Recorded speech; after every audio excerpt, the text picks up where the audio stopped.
Very interesting. Okay, we're into draft number 2 for game 2.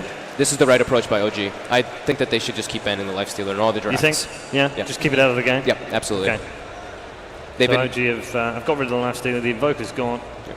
No surprise, Liquid. Yeah. Taking the Slardar. Plenty of respect for that. Yeah. So it's interesting to note that Liquid had first pick this time around, and I do believe that they took, they had choice this round, and they did take first pick, and OG responded by taking Dire. Yep.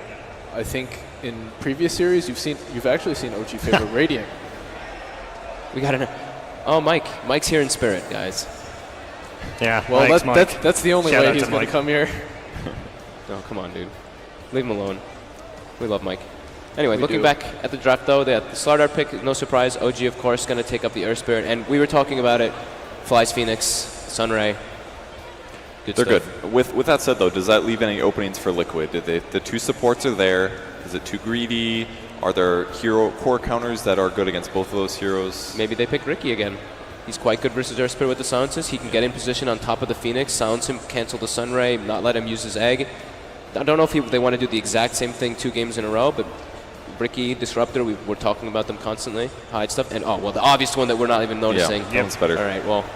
I was going to ask you about the Lycan as well when we were talking about MVPs at the tournament, because this is another hero that's been on the up. We're silly for not saying that, honestly. Yeah. Very silly. It's very good here. You can position wherever you want to. You can go hit the egg no matter where it is, unless it's on a cliff. And I think something like super underrated about Lycan is the fact that you can scout so heavily with wolves. Yes. Mm-hmm. It's provides so much vision all over the map. And the players that have been playing it have been making such good use of those wolves as well, with No Tail picking it up and Matama Man. Really fast bans coming out here. Enchant Elk, Sven Tide, yeah. So I understand. I actually perfectly understand both the ones from Liquid. The Sven, of course, counteracting the Slardar a bit with the Warcry. He's also very burst heavy. We've been talking about how he can just like pop his BKB and he can cleave down Lycan. And if the Book and the Wolves are on top of him, they just basically get bursted instantly. The Tidehunter as well just puts a lot of pressure on the Lycan in the lane. You can't really just like straight up kill him unless you have your dedicated supports there with you. Are there times, Fogged, when you're sitting with a team like this, where they ban something and you go, why have they banned that? Are they cooking something up? Are they doing something different? Or is it when they pick something that you get a bit confused? Sometimes it's during the bans, just because like I guess they get influence from previous games they see. Like we were talking about the last game, we brought up the point where they did ban the Weaver, and because they definitely were like, oh man, it's very good versus Lifestealer. Mind Control just had a beast performance on it, and then they overlooked the Ursa, and it ended up kind of biting them in the butt. They've left both out this time, of course, but it's a slightly different draft. We've got the Void out now. And Liquid goes back to the Disruptor. Yeah. I think, you're talking about why did they ban that instead of this. I'm surprised that they didn't ban the Disruptor. That hero has been like frightening in the right hands. And like I said last game as well, especially versus like Disruptor versus Earth Spirit can be very good. He can just, if the Earth Spirit's trying to roll out, of course you can just glimpse him back in. If he rolls in, you can obviously just drop your ulti off, stop his initiation at any means. And like we've been pointing out throughout the panel the past couple days, Phoenix, you can disable the Sunray quite easily, as well as just silences in general are extremely good versus that hero. It's also great against the Void. Void time walks away, glimpse him back. It's like decent at zoning him out as well. I'm not sold on the Void pick personally. I feel like I've seen it fail a lot against Necro 3 heroes, either Beastmaster or Lycan. Once he gets mana drained, he's a terrible hero. And they have good solutions against that. They have stun on Slar, mobility on him, Disruptor can bring him back or lock him down in silence to get the mana drain off. I'm not sold on the Void. It is very good with Phoenix, though. It's very good at locking down the Lycan as well, because obviously, Lycan can go full speed mode and just run around like crazy. And he's quite good versus Slardar as well. If you get the time dilation on him, he can't just keep doing that thing that we've been talking about, like the weaving in and out of fights, getting multiple crushes, multiple amplify damage. So I can understand why they picked it, and it's a comfort hero for them. They've been picking it a lot when they have the Phoenix, and they love putting it on Mood. And this also kind of leaves it a bit open. They can run it in the short lane, but it's not really their most favorite. I really worry that when we've seen Faceless Voids fail, it's because they don't get the levels or the start that they need in the off lane.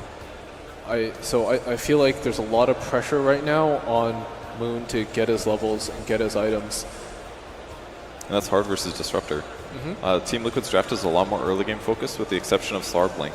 And I like that they picked Jug because it offsets that very, very team fight reliant hero. Like Jug can be solo, get solo kills. He can TP support other lanes that are going to be weak early, like Faceless Void, and possibly get double and triple kills.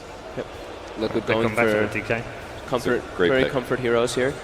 Really liking the way that Liquid's draft looks right now. And we have been kind of talking, I know Black touched upon it on the panel earlier, how Juggernaut maybe is sometimes falling out. He's a very specific pick that you need the right situations for it. And I feel like Slardar really hurts him. Amplified damage really makes Juggernaut look super squishy.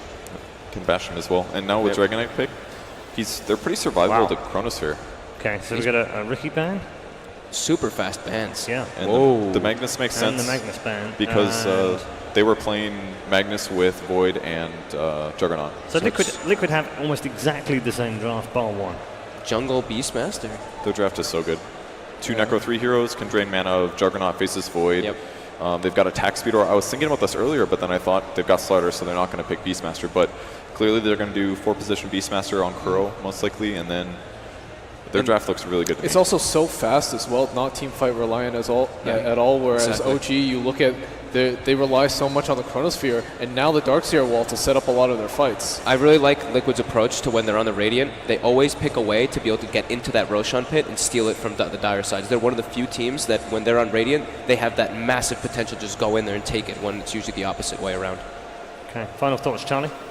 Man, I really like Liquid's draft here. It has so much setup and initiation, and it's, like I said earlier, very fast. You can just, you hit your levels and just go in. I agree. I really like Liquid's draft. It just seems like they have a little bit of an edge coming out in the laning phase as well versus OG. The Darkseer is going to be able to pressure a bit on the Lycan, but Disruptor is quite great versus that. Yeah, I agree. I like Liquid's draft. The one gem that OG has going for them, Earth Spirit Darkseer. They've got to crush the safe lane. They've got to crush If the they safe don't lane. do that, they're going to get behind in fights. Absolutely. Okay, all right. Thank you very much, gentlemen. We'll get more thoughts, of course, from our expert panel at the end.